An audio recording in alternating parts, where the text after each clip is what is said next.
Assalamualaikum warahmatullahi wabarakatuh. Yang terhormat kepada Bapak Dr. Andes Tabrin, MSI, selaku dosen yang membimbing mata kuliah Sistem Politik Indonesia.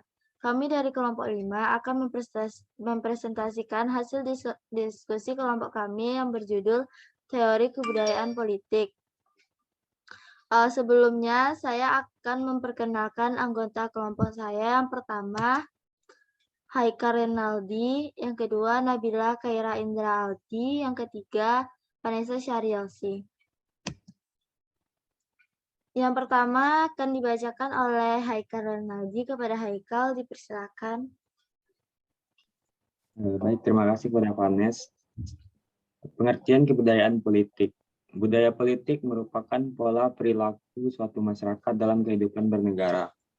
Penyelenggaraan administrasi negara, politik, pemerintah, hukum, norma, kebiasaan yang dihayati oleh seluruh anggota masyarakat setiap harinya. Budaya politik juga dapat diartikan sebagai suatu sistem nilai bersama suatu masyarakat yang memiliki kesadaran untuk berpartisipasi dalam pengambilan keputusan kolektif dan penentuan kebijakan publik untuk masyarakat seluruhnya. Lanjut, Kel. Bentuk kebudayaan politik secara umum, politik terbagi atas 3. Yang pertama itu budaya politik apatis, tidak acuh, masa bodoh, dan pasif.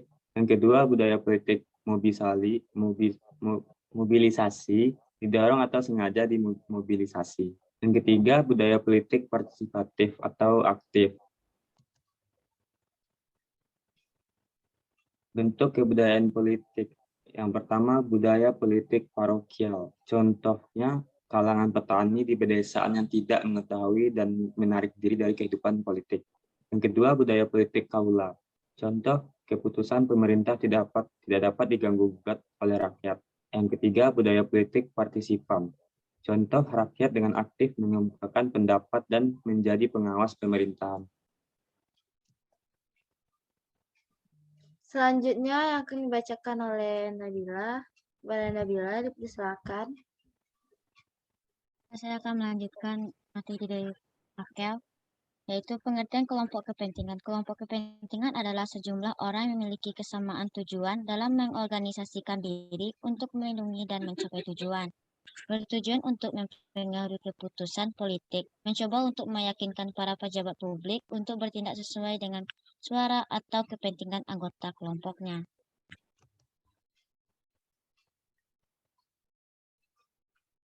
Bentuk-bentuk kelompok kepentingan menurut Almond dan Powell 1980 dalam karya klasiknya membagi kelompok kepentingan menjadi 4 jenis, yaitu 1. Kelompok anomik. Kelompok anomik merupakan kelompok kepentingan yang bersifat spontan, terbatas, muncul seketika, memiliki tingkat kemampuan komunikasi politik yang rendah dengan ikatan keanggotaan yang longgar, dan hanya dalam rangka untuk menanggapi insiden tertentu. Sebuah terobosan dalam insiden politik berhubungan dengan isu tertentu yang bisa menjadi respon terhadap sikap pulsasi tertentu, sehingga melahirkan demonstrasi dan kerusuhan. Namun demikian, setelah aspirasi mereka didengar oleh pemerintah, maka kelompok ini akan bubar. Mereka seperti Ikatan Kampung Pulau yang tergusur, Warga Penghuni Kalijodo, Persatuan Pedagang Rotan Rawasari, dan sejenisnya. Kedua yaitu kelompok non-asosional. Kelompok kepentingan yang diorganisasikan secara informal dengan keanggotaan yang longgar dan aktivitasnya bergantung pada isu spesifik. Jaringan kelompok ini terbatas tetapi lebih baik daripada kelompok pertama. Kelompok non-nasional berbeda dengan kelompok anomik dalam hal keanggotaan, yang biasanya bersifat sama latar belakang atau identitasnya. Kelompok ini mencakup kelompok keturunan, etnik, regional, agama, status, kelas sosial. Contohnya yaitu Trah Keluarga Mangkunegaran, Ikatan Warga Yogyakarta di Jakarta, dan Ikatan Warga Dayak di Sekalimantan. Nah, yang ketiga yaitu kelompok institusional. Kelompok kepentingan yang melambangkan secara formal dengan kegiatan rutin serta jaringan organisasi yang kuat dan keanggotaan yang bersifat resmi. Kelompok ini memiliki fungsi sosial yang politik luas, mencakup hampir sebagian besar segi kehidupan, yaitu seperti ekonomi, sosial, pendidikan, budaya, seni, hukum, hukum, keluarga lingkungan. Di samping tujuan khusus mereka memiliki. Contohnya yaitu organisasi Nahdlatul Ulama dan Muhammadiyah. Yaitu kelompok asosional. Kelompok yang memiliki organisasi yang bersifat formal dan terorganisir secara baik, dengan keanggotaan yang resmi atau bersifat formal. Kelompok asosional beranggotakan orang yang berasal dari suatu profesi yang sama dengan tujuan spesifik untuk mewakili kepentingan anggotanya atau di bidang tertentu yang menjadi fokus. Contohnya yaitu Organisasi Ikatan Dokter Indonesia, Persatuan Insinyur Indonesia, Kamar Dagang dan Industri, Persatuan Guru Republik Indonesia, Ikatan Advokat Indonesia, Persatuan Wartawan Indonesia. Sekian, terima kasih. Lanjut, Panas. Oke. Baiklah, materi selanjutnya yang akan dibacakan oleh saya sendiri. Partai politik. Menurut Budiarjo, partai politik adalah sekelompok orang yang terorganisasi yang anggota-anggotanya mempunyai orientasi, nilai-nilai, dan cita-cita yang sama.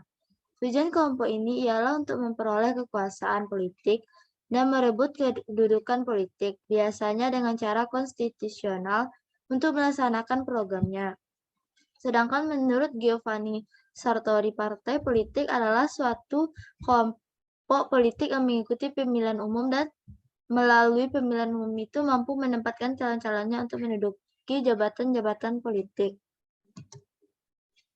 Menurut Edmund Burke, partai politik adalah lembaga yang terdiri dari orang-orang yang bersatu untuk mempromosikan kepentingan nasional secara bersama-sama, berdasarkan prinsip-prinsip dan hal-hal yang mereka setujui. Menurut Lembara dan Anderson, partai politik adalah setiap kelompok politik yang memiliki label organisasi resmi yang menghubungkan antara pusat kekuasaan dengan lokalitas yang hadir saat pemilihan umum dan memiliki kemampuan untuk menempatkan kandidat pejabat publik melalui kegiatan pemilihan umum, baik bebas maupun tidak bebas. Jadi, partai politik adalah sekumpulan orang-orang yang dipilih melalui pemilihan umum untuk melaksanakan visi dan misi atau program yang mereka sampaikan. Dalam hal ini, jika terpilih, maka akan menduduki jabatan politik dan memperoleh kekuasaan dan wewenang.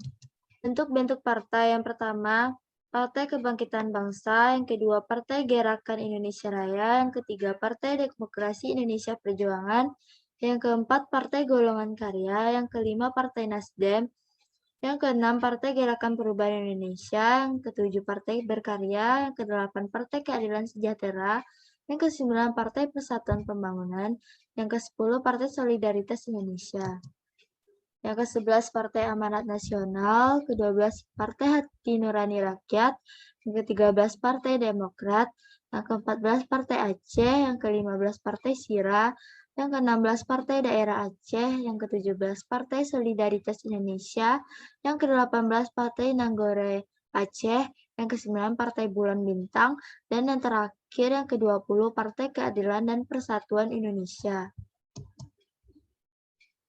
Sistem kepartaian. Yang pertama, sistem partai tunggal atau satu partai. Merupakan satu-satunya partai yang ada di negara maupun partai yang punya kedudukan dominan di antara beberapa partai lainnya. Pola partai tunggal terdapat di beberapa negara Afrika, yaitu Ghana di masa Nkrumah, Guinea, Mali, Pantai Gading, Eropa Timur, dan RRC. Suasana kepartaian dinamakan non-kompetitif, oleh karena itu, partai yang ada harus menerima pimpinan dari partai yang dominan dan tidak dibenarkan bersaing secara merdeka melawan partai itu. Yang kedua, sistem dua partai. Merupakan adanya dua partai dalam sebuah negara atau adanya beberapa partai dengan peranan dominan dari dua partai.